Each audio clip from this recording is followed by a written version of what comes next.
Assalamualaikum warahmatullahi wabarakatuh, sahabat Joyo di Explorer Channel. Oke sahabat semuanya, pada kesempatan kali ini saya akan sampaikan informasi yang sangat ditunggu-tunggu bagi para pemilik mobil EV ataupun yang ingin memilikinya. Dan ini adalah tentang mobil yang sedang sangat gencar viral, yaitu VinFast Vietnam. VinFast Vietnam ini sudah berhasil menjadi mode taksi di Indonesia ya, bermula di Jakarta, dan sudah mulai pada beli ya, warga Indonesia itu udah kayak kepincut dengan VinFast ini ya. Dan setelah mereka beli, karena ini masih baru, kita kalau nunggu-nunggu mereka punya testimoni apa sih terhadap mobil VinFast elektrik ini, kita masih susah untuk menemukan. Tapi ternyata ini baru sebulan sudah ada testimoni ya. Testimoninya itu nanti berimbang ya, karena ada sisi puasnya tapi ada sisi jengkelnya, sisi kecewanya. Nah, kita simak apa saja sisi memuaskan dan sisi yang membuat mereka jengkel ya. Oke, kita simak informasinya.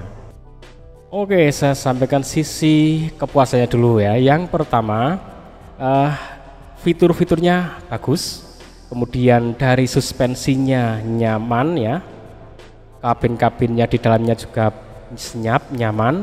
Kemudian fitur keselamatannya, airbagnya itu bagus, ada 8 sisi, jadi ini memberikan sisi safety yang lebih bagus jika terjadi benturan ya. Walaupun ini sesuatu yang paling tidak diharapkan, tapi ini difikirkan dengan sangat baik. Kemudian pada Windows, pada power Windowsnya itu seperti power window yang ada di mall, ada di rumah sakit itu ya. Jadi saat dia di on kan, kemudian ditahan dengan tangan, maka dia tidak memaksa untuk mendorong, menjepit ya, tapi dia akan berhenti. Nah, ini keren ya, karena kalau Windows power Windows biasa itu ya udah dinyalakan, dorong terus bisa kejepit ya, tapi ini sudah difikirkan dengan baik. Kemudian pada bagian pemutar perpindahan gigi itu juga difikirkan dengan baik, karena dia untuk pindah dari drive parking ke drive itu tidak langsung satu kali geser, tapi ada jeda 2 kali geser, ceklik ceklik baru drive. Nah, itu keren ya, karena orang bisa menjadi lebih aware, bisa sadar bahwa oh aku tidak salah pencet nih, karena kalau cuma geser satu aja, tahu-tahu diinjek gas mundur, tahu-tahu diinjek gas maju. Nah, itu juga cukup membahayakan kalau pas posisi parkir di belakang ada mobil mepet, kita kita terpleset di situ, tahu-tahu diinjek mundur, nabrak, wah itu masalah ya, itu jadi masalah. Tapi ini dipikirkan dengan baik, walaupun sangat sederhana ya, cuman selisih 1 klik saja, tapi itu memberikan efek yang luar biasa ya. Itu dari segi kelebihan yang dirasakan. Oke, sekarang kita lihat yang kita tunggu-tunggu, apa yang menjadi keluhan pada mobil ini yang baru dipakai selama 1 bulan saja. Tapi ada beberapa hal yang menurut saya sangat mengganggu sekali ya di VinFast ini. Kayaknya juga lagi-lagi masalah software ya. Misalnya contoh ini ya, saya tuh punya pengalaman sering ini kan untuk udara di dalam ini sering kali ini tiba-tiba ketika dibawa jalan ininya mati, jadi ada udara masuk dari luar terus balik lagi, udara hanya di dalam. Saya nggak tahu kenapa ya, ini masukan buat VinFast ya. Ini mengganggu sekali, sangat mengganggu sekali. Saya nanti akan bawa ke dealer untuk dicek kenapa. Terus juga yang mengganggu adalah seringkali ada fake warning. Kenapa saya sebut fake warning? Di indikator ini ya, si bagian ini suka ada tiba-tiba muncul, misalnya saya pernah punya kejadian tiba-tiba muncul sensor, saya udah cerita ya, sensor ban depan tidak terdeteksi. Padahal sensor ban depan nggak kenapa-napa. Lalu sensor belakang misalnya untuk sensor nabrak dan sebagainya itu juga tidak terdeteksi. Tapi tiba-tiba habis itu hilang. Jadi di awal market tiba-tiba ada sensor. Nah, kemarin baru kejadian kemarin ketika nyalain mobil ada peringatan voltase kurang dari 12 untuk aki. Ada peringatan gitu ya. Terus saya matiin, saya nyari lagi, udah nggak ada lagi tuh peringatan, dan mobil baik-baik aja, jalan dengan sempurna gitu. Saya nggak ngerti, mungkin ini masukan buat VinFast ya. Ini cukup mengganggu ya, membuat konsumen itu merasa khawatir gitu. Ini ada apa gitu kan. Nah itu. Terus hal lain yang menurut saya juga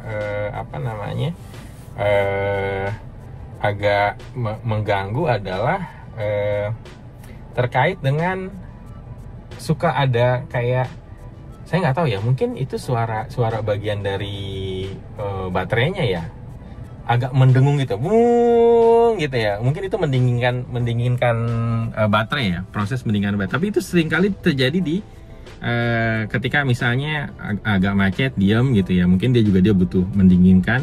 Nah itu agak kedengar sih suaranya, tapi it's okay lah, masih acceptable. Yang nggak oke itu ini nih, ini sangat mengganggu sekali. Ini kenapa suka tiba-tiba berubah sendiri. Oke, itulah sahabat Joyo di Explore Channel. 1 bulan pemakaian sudah ada kendala, tapi kendala itu masih di area sensorik ya, sensor. Jadi kalau sensor ini bisa jadi softwarenya yang error, karena kayak komputer lah ya, komputer itu kadang nggak ngapa-ngapain ya, salah saat startnya agak kurang sempurna, itu jadi banyak yang error, crash gitu ya. Kemudian dia restart, dihidupkan ulang, sudah normal lagi ya. Kadang tahu-tahu blue screen, kemudian dia restart, normal lagi ya. Itu kalau di area software kadang bisa seperti itu. Nah tapi kalau di area hardware-nya, di sensornya sendiri, misalkan sensor tadi di ban depan, sensor suhu atau apa, itu hardware bagian alat sensornya yang bermasalah ya, itu harus diganti ya. Tapi kalau di area software itu biasanya bisa, kalau sudah model jam sekarang tinggal dicolok kemudian reset ulang, maka dia akan baik-baik saja ya. Itu kelebihan kendaraan zaman now ya. Jadi kalau kerusakan kok di area software itu tinggal dicolok, tuncep, pencet, install ulang atau restart, reset, udah jadi oke lagi. Kelebihannya di situ, cuman butuh untuk alat resetnya yang mahal, sehingga bengkel-bengkel pinggir jalan, bengkel-bengkel kampung itu nggak bisa nangani karena nggak punya alatnya mahal. Walaupun orang yang tadinya kerja di dealer resmi yang biasanya pegang alat itu, begitu dia udah keluar buka bengkel di rumah ya, dia nggak bisa ngapa-ngapain, nggak bisa memperbaiki. Walaupun ngerti, walaupun dia tahu betul cara memperbaikinya, tapi nggak punya alatnya ya tetap aja nggak bisa memperbaiki. Itu kelebihan kekurangan dari mobil yang sudah kekinian ya. Oke teman-teman, kekurangan tadi tidak membuat mobil ini terus nggak bisa berjalan, terus bermasalah, enggak, tapi ini masih perlu dicek lagi ke dealer tentang persoftwarannya ya. Oke, semoga informasi yang bermanfaat. Jangan lupa bahagia, like, share, and subscribe Joyo The Explorer Channel. Assalamualaikum warahmatullahi wabarakatuh.